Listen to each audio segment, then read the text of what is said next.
2014లో పెడితే మీ గుండెల్లో పెట్టుకుని నన్ను గెలిపించారు. ఎప్పుడు నేను ఓటమి చూడలేదు. గాజువాకలో ఓడిపోయినా, భీమవరంలో ఓడిపోయినా నాకు ఓటమి తెలియలేదు. మీరిచ్చే ప్రేమ ముందు నాకు అసలు ఓటమి తెలియదు. నాకు ఓటమి తెలియని వాడిని. ప్రజల గుండెల్లో స్థానం ఉంటే నాకు అది చాలు. కానీ ఈసారి నేను కోరుకుంటుంది, నేను పిఠాపురం నుంచి ఎమ్మెల్యేగా గెలవాలని మనస్ఫూర్తిగా కోరుకుంటాను. పిఠాపురంలో ఎమ్మెల్యేగా గెలిచిన వెంటనే వచ్చి ప్రమాణ స్వీకారానికి ముందు మన నూకాలమ్మ దగ్గరికి వెళ్ళి ఆశీర్వచనాలు తీసుకుని వెళ్తాం.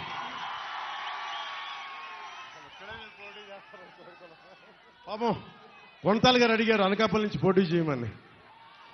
కానీ నేను చెప్పాను, మీరు ఉత్తరాంధ్రకు సంబంధించి మీ అనుభవం చాలా అవసరం రాష్ట్రానికి.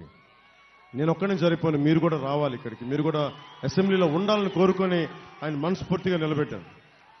ఆయన అభ్యర్థిత్వానికి బలమైన నాయకులైండి కూడా ప్రతి ఓటర్ దగ్గర సొంత మనుషులాగా ఉండి కలిసిపోయే పీలా గోవింద్ గారు మనస్ఫూర్తిగా మద్దతు తెలపడం నాకు నిజంగా ఆనందం కలిగించింది. అలాగే నాకు పాలిటిక్స్లోకి రాకముందు నుంచి కూడా, సినిమాలోకి రాకముందు నుంచి కూడా నాకు దాడి వీరభద్రరావు గారి పరిచయం ఉంది.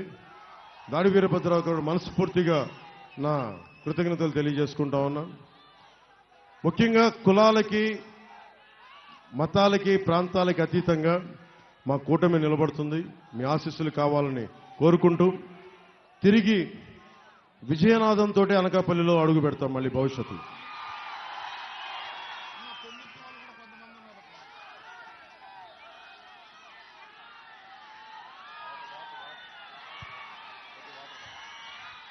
మా పంచగల రమేష్ గారికి మా పెందుర్తి వాళ్ళు కూడా ఉన్నారు, చెప్పేయమంటున్నారు. నేను పెందుర్తి సభకు వస్తాను సార్, నేను వదిలేను, మిమ్మల్ని గాల్లో వదిలేని చెప్తున్నాను. కానీ అనుభవజ్ఞుడు, నిలబడేవాడు. ఆయన కూడా పెందుర్తి, ఇక్కడ అనకాపల్లికి సంబంధం లేకపోయినా పెందుర్తి నియోజకవర్గం నుంచి ప్రజలందరికీ కూడా ఆయన సంపూర్ణ మీ మద్దతు ఇవ్వని కోరుకుంటా ఉన్నాం. ఒకటే, మేము ఎవ్వరు పని చేయకపోయినా పవన్ కళ్యాణ్తో సహా ఇలాగే రోడ్ల మీదకి వచ్చి నిలదీసే హక్కు మీకుందని ప్రజాస్వామ్యబద్ధంగా నేను 2014 చెప్పా, నేను ఓటు అడుగుతున్నా, పని చేయకపోతే నన్ను నిలదీయండి అని అడిగి మీరు నిలదీశారు, బయటకు వచ్చి. ఈ రోజు కూడా అదే చెప్తున్నా, నేను బాధ్యత నుంచి తప్పించుకోం కదమ్మా. ఆయన సీఎం రమేష్ గారి చూస్తా ఉన్నా, ఇప్పుడు నువ్వేం పెడతాను చర్చ అట్లాగేం లేదు. అంటే నిజంగా పొలిటికల్ అకౌంటబిలిటీ తీసుకురావాలి, రాజకీయ జవాబుదారీతనం తీసుకురావాలి, తీసుకొస్తాం.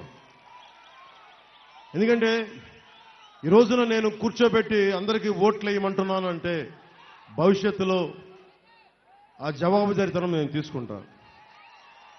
నిన్ను నమ్మండి. రమేష్ గారిని కూడా గొడవలు పెట్టుకోం, కానీ రిక్వెస్ట్ చేస్తాం. ప్రధానమంత్రి గారితో, అందరు హోంమంత్రికి అందరితో రిక్వెస్ట్ చేస్తాం. నేను ఒక పని చేయలేకపోతే ఎందుకు చేయలేకపోయాం, ఎందుకు చేస్తాం, ఇంత సమయంలో చేస్తామని మీకు వివరణ ఇచ్చి పొలిటికల్ అకౌంటబిలిటీ తీసుకొచ్చే బాధ్యత మా కూటమి తీసుకుంటుంది. ప్రతి రాజకీయ నాయకుడికి, ఈ యువతరానికి, మహిళలకి, ఆడపడుచులకి, పుట్టబోయే ప్రతి బిడ్డలకి 2047లో నిలబడే ప్రతి ఒక్కరికి మేము బాధ్యత ఉన్నాం, నిలబడతామని తెలియజేసుకుంటూ భారతీయ జనతా పార్టీకి జయము జయము. గెలిచే భీమవరం స్థానాన్ని మీరు పిఠాపురం దేనికి మార్చుకోవాల్సి వచ్చింది?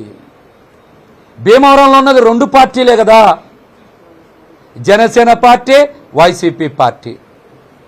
లేని తెలుగుదేశం పార్టీకి మీరు సీటు కేటాయించడం వెనక మతలబ్ ఏంటి? పోనీ అక్కడ మీకోసం నిలబడి స్థానిక సంస్థల ఎన్నికలు చేసిన చిన్నబాబుకి సీటు కేటాయించవచ్చు కదా. కానీ తెలుగుదేశం పార్టీకి అక్కడ కూడా సీటు ఎందుకు ఇచ్చారు? మీరు సొంత ఇల్లు కట్టుకోవడానికి కూడా నాకు స్థానిక ఎమ్మెల్యే ఇబ్బందులు పెడుతున్నారని మాట్లాడారు కదా. ఇది కూడా పచ్చి అబద్ధం, ఇది కూడా పచ్చి అబద్ధం. అక్కడ పవన్ కళ్యాణ్ గారికి అత్యంత సన్నిహితులైనటువంటి ఒక వ్యక్తి ఇంటి నిర్మాణాన్ని చేశారు. ఆ ఇల్లు గృహప్రవేశం చేస్తారని చెప్పి ఉదయ్ శ్రీనివాస్ అంటే టీ టైమ్ శ్రీనివాస్ పెద్ద ఎత్తున ప్రచారం చేసిన మాట వాస్తవం. పెద్ద ఎత్తున ప్రచారం చేసిన మాట వాస్తవం. మరి అట్లాంటి స్థానాన్ని వదులుకొని ఈ రోజున పిఠాపురం వెళ్ళి మనం గెలిపించండి గెలిపించండి అని మనం వేరే పార్టీ నేతని అభ్యర్థించాల్సిన కర్మ ఎందుకు పట్టింది? ఒక రాష్ట్ర అధ్యక్షులై ఉండి వేరే పార్టీ నేత కాళ్ళు పట్టుకోవాల్సిన అవసరం ఏమొచ్చింది? ఏమొచ్చింది?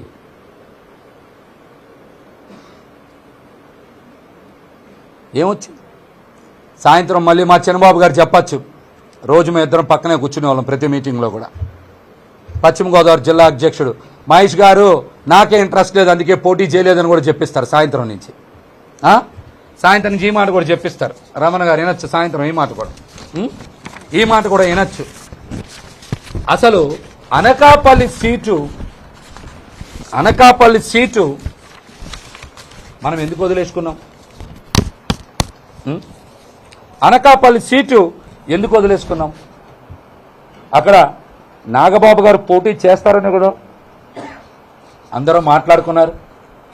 నాగబాబు గారు కూడా అక్కడ వారం రోజులు ఉన్నారు కదా. మరి అంత అర్జెంటుగా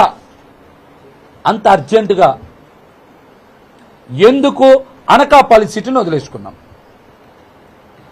అన్నయ్యని కూడా త్యాగం చేశానని మాటలు చెప్తున్నారు కదా, దాని వెనకాల మతలబ్ ఏంటి? నాగబాబు గారిని త్యాగం చేయడం వెనక మతలబ్ ఏంటి? ఏంటి? వారం రోజులు నాగబాబు గారు ఉన్నారు కదా అక్కడ. ఆ ప్రాంతంలో ఒక నేత,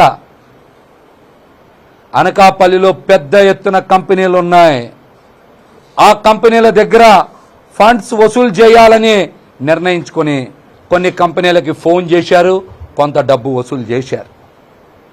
వారు కంప్లైంట్ పెడుతున్నారని తెలిసే కదా ఆ స్థానాన్ని వదులుకున్నారని పెద్ద ఎత్తున బయట మాట్లాడుకుంటున్నారు.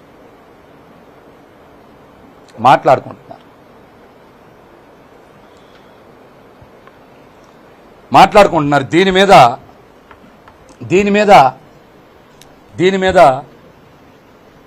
వాస్తవాలు బయటికి వెల్లడించాలి. గతంలో నాగబాబు గారు ఒక ఆడియో ఫంక్షన్లో చెప్పారు, పవన్ కళ్యాణ్ గారిని మేము వదులుకున్నామని. ఇవాళ మీరు నాగబాబుని వదులుకున్నారు. దీన్ని త్యాగం అంటారా? పొత్తు ధర్మం అంటారా? ఆడియో ఫంక్షన్లో నాగబాబు గారు చెప్పారు కదా, చాలా గట్టిగా మాట్లాడారు.